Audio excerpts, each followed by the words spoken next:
BCS প্রিলিমিনারির জন্য model টেস্টের কোনো বিকল্প নেই, করতে হবে অনেক বেশি প্র্যাকটিস। আর সেই লক্ষ্যেই আমরা এনেছি আজকে এসুরেন্স মডেল টেস্ট থেকে প্রথম আয়োজন। থাকবে 200 প্রশ্ন। চলুন খাতা কলম নিয়ে বসে পড়ুন। কোন উপসর্গটি ভিন্নার্থে প্রযুক্ত? এখানে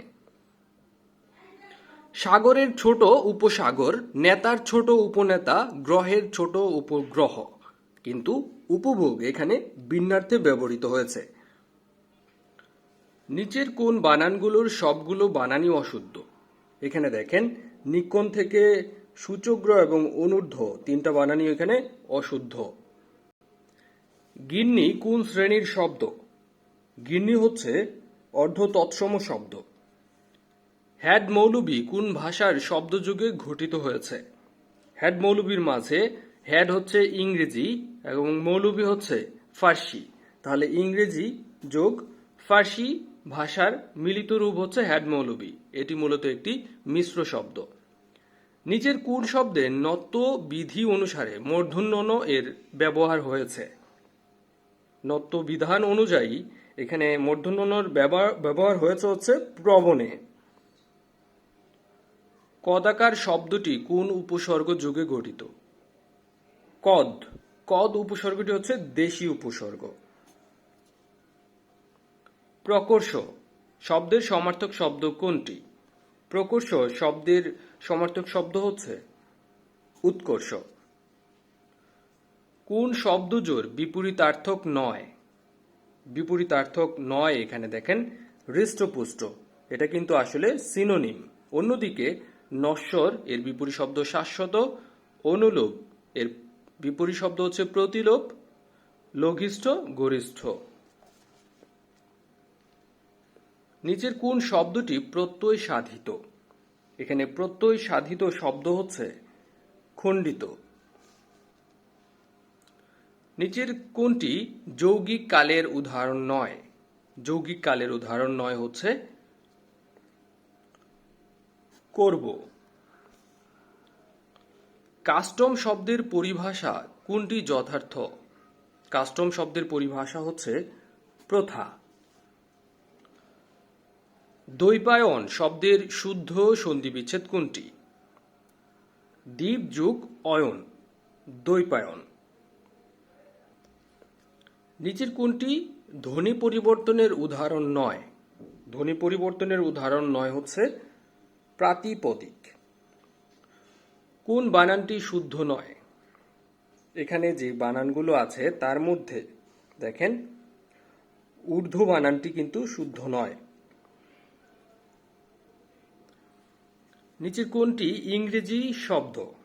এখানে ইংরেজি শব্দ হচ্ছে কমা। ডক্টর মোহাম্মদ শহীদুল্লাহর সম্পাদিত চর্যাপদ বিষয়ক গ্রন্থের নাম কি? এর নাম হচ্ছে বুদ্ধিস্ট মিস্টিক সংস। মধ্যযুগের কবি নন কে? মধ্যযুগের কবি নন হচ্ছে জয়নন্দী।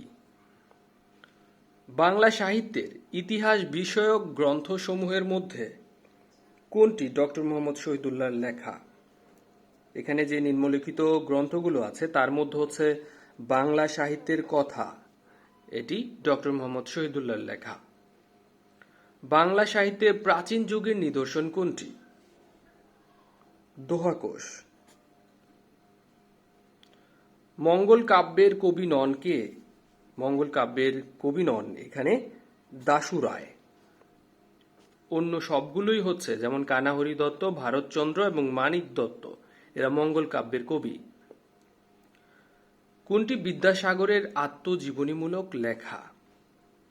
এটা হচ্ছে আত্মচরিত। কোনটি জসীমউদ্দিনের রচনা?